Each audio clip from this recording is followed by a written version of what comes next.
Hey everybody, okay, so I've tried a different setup. I've moved into what is hopefully going to be a better room. I can talk a bit louder. And today I just wanted to talk about why I did not like Fallout 4. I know there's a lot of people who really love Fallout 4, and if you love it, that is awesome because it's not a bad game. It just to me doesn't feel like Fallout. So it starts off with a really cool premise. That's one of the many things it has going in its favor. I really like the premise for Fallout 4. The fact that you actually get to see what the world is like before the wasteland happens. So it was really cool to sort of come up with a character who has a backstory, but right away there are a few problems that start to develop for me. This is not going to be for everybody. This is just how I feel about it. Now, it has sort of a set backstory, right? And I don't really like that. Fallout, especially since Bethesda took over, but it's always been about the role-playing experience. It's always been about trying to create your own character, create your own backstory, and just sort of make it your own. There's already a lot of issues with Fallout 3 in that regard. Pretty much the only thing that kind of made sense as a backstory for my character would be that he's a soldier coming back from the war with China and he has some issues. That's pretty much it. But I feel that right away sort of robs it of a little bit of your player agency. The bigger problem, though, for me, probably the biggest problem, there are two of them. First is that there's not a lot of depth. There's a lot of stuff to do, but it doesn't seem like there's a lot of depth to it. It's like a lot of sandboxes today they're very wide. They have these absolutely massive maps, right? And the reality is that the depth of these maps and the games that are in them is maybe about an inch or two. That's pretty much it.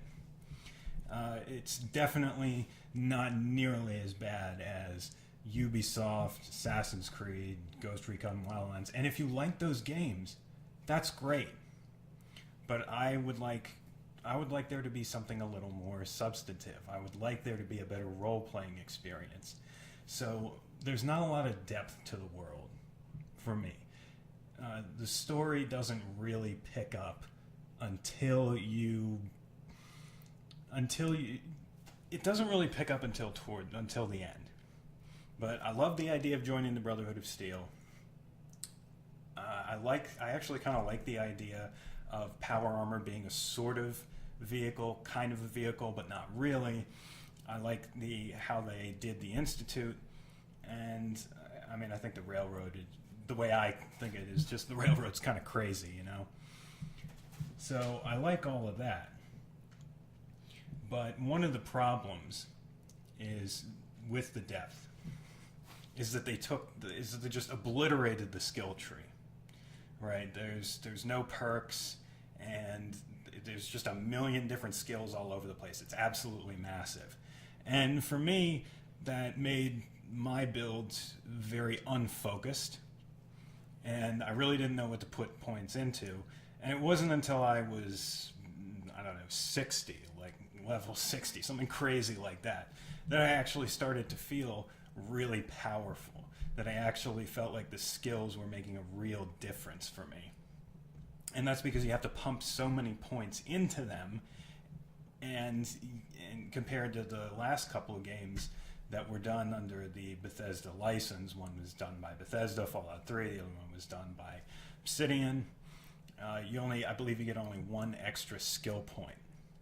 So it didn't really make a whole lot of sense to create a skill tree that just has all these different skills and perks, and they're all combined together, and not giving you really, maybe like I think it might have been one or two extra skill points per level. That wasn't really enough for me, and you also have to decide whether you want to put those into your special attributes or not. A lot of the individual stories are really cool. And there's also this emphasis on companions. Now, I don't really like a lot of the companions, but there is one who's really, really cool. And that's, of course, Valentine. That's got to be the one everybody likes. I mean, he's just awesome. He's very charismatic. He's got a very interesting backstory. And his very existence brings up some extremely interesting questions, some moral questions, these philosophical questions about what it means to be human, whether he actually can call himself the real Valentine, or whether he's just a synth, whether those memories are actually a part of him or whether they're not. And there's no real answer to that. The game doesn't try to provide an answer to that, and I really respect that. I love that. The others weren't quite as memorable. Piper, I just kind of found her annoying. I did like Dogmeat. I mean, everybody likes Dogmeat. But I barely even remember any of the other side characters. It was Valentine that was really the really cool one. Now, the other stuff I like. The atmosphere. Especially when you get into Diamond City. You go there and you can see the paranoia all over the place.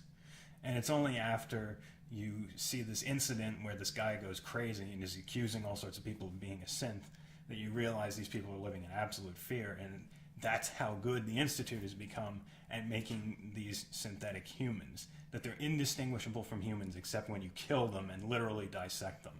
That's a really cool idea, and the way they implemented it was interesting. So a lot of the story elements were very good, but the gameplay itself was not. There were not a whole lot of improvements, and in some cases there were even downgrades. One of the biggest ones I want to talk about is VATS. I really hated what they did to VATS. I don't know why they decided to put it in bullet time. I think it worked just fine in the past two games, and one of the issues is that the Fallout series has never had the greatest FPS mechanics, and so VATS I always felt was a great way to compensate for that, as well as sort of providing a fun way to dismember your enemies. I liked VATS the way it was, but now you have a problem where, especially if you're in the middle of a heated firefight, you actually, the percentages of whatever limb you're targeting, they can actually change because your enemies are still moving. It doesn't stop what's happening. So I'm not a fan of what they did to VATS. If they had done that while drastically improving the real-time FPS mechanics, that would have been a different story. But because they didn't really improve on the FPS mechanics, they did kind of a little bit. It felt a little more responsive. The ADS was fine. But it just wasn't a huge improvement over the last couple games since Bethesda's taken over. So overall, one of the problems with the Commonwealth, apart from there are interesting parts of it, let me just bring up something that I really didn't like the glowing sea. I didn't like that because that took up a huge part of the map, and it just didn't feel like there was a whole lot going on there. There are a lot of interesting little areas over the map that by themselves are very interesting, but don't necessarily add up, I hit the microphone by accident, to a coherent whole. And part of this is because of that whole Minecraft mechanic. You can really tell that either they really liked Minecraft or they wanted to put something that was in a really popular game. Of course, that was like 2011 is when Minecraft was really popular, and Fallout 4 is fairly recent by comparison. Now it's a time sink, and it can be fun. All these new mechanics, they're really fun when you first start them. But after a few hours, you start to realize they're not quite as substantive. One of the exceptions to this in terms of gameplay is the introduction of customizable weapons. I thought that was great. That was amazing. I really loved building these awesome kick-ass weapons that were mine. They felt like they're mine. You choose the parts, you collect the materials you need to create the different parts and make this really awesome, powerful gun. Yeah, I really liked that. It was awesome. That's one of the really good additions to the series that they made. Additionally, I think that the I think that the story, while it starts out very strong, it really isn't that great in the middle. Not a lot really seems to happen until you're actually in the Institute, and that's when it starts picking up again. And it can be interesting, but I didn't really like the payoff. And spoiler alert, if you haven't finished Fallout 4, the head, okay, just spoilers, fair warning. The head of the Institute is the son that your character has been chasing after the whole time. I didn't really like that. I don't know what I expected. I kind of saw it coming fairly early on, but I don't know. I kind of wish they had done something else with that. So, but there's the thing about Fallout and Elder Scrolls is that they are first and foremost role-playing experiences. So it's not just about creating a sandbox, it's also creating a lot of player agency and creating a connection. And I'm back. Okay, so the dialogue wheel. That was I think, the number one problem with Fallout 4. The dialogue, and you can, even if it doesn't actually look like a wheel, when you give people these types of preset responses where they sum up the entire response of your character in one word, and you don't actually know what your character is going to say until you say it, that detracts majorly from your ability to hold a real conversation with the people in this world. And if you want to build a connection between the player and the people of the world, so to heighten the immersion and really get them into the role-playing experience, if they don't really know what they're saying when they're talking to an NPC, that's a problem. So when I saw the dialogue wheel, I was not happy about that. I know a lot of people weren't happy about that, and really that's a structural problem that you can't easily fix. In fact, you're just going to have to do it in a different game. And the last thing I really didn't like about Fallout 4 was that they only did, I believe it was 2 expansions, story ones. Now there were ones that expanded the amount of guns you could do and the settlements. But Fallout 3, which was the last one Bethesda did, had lots and lots of story expansions. Now, some of them were small, some of them were much more substantive. Like, I think it was Broken Steel was the one that lets you continue on after the main campaign is over. Broken Steel was awesome. Whereas you go to the pit, and that really wasn't that great. It was very, very short, and the map was very small. But what I appreciated is that they tried to support and advance the story and give you these really cool, interesting scenarios for quite some time after the base release. It just feels like Bethesda isn't trying quite as hard as they used to. And I'm going to talk about this in another video, but you can really see this at E3. I mean, you can really see this at E3. You know, 2017, it's been what, 6 years since the last Elder Scrolls game. As far as I can, there's been no announcement for Elder Scrolls.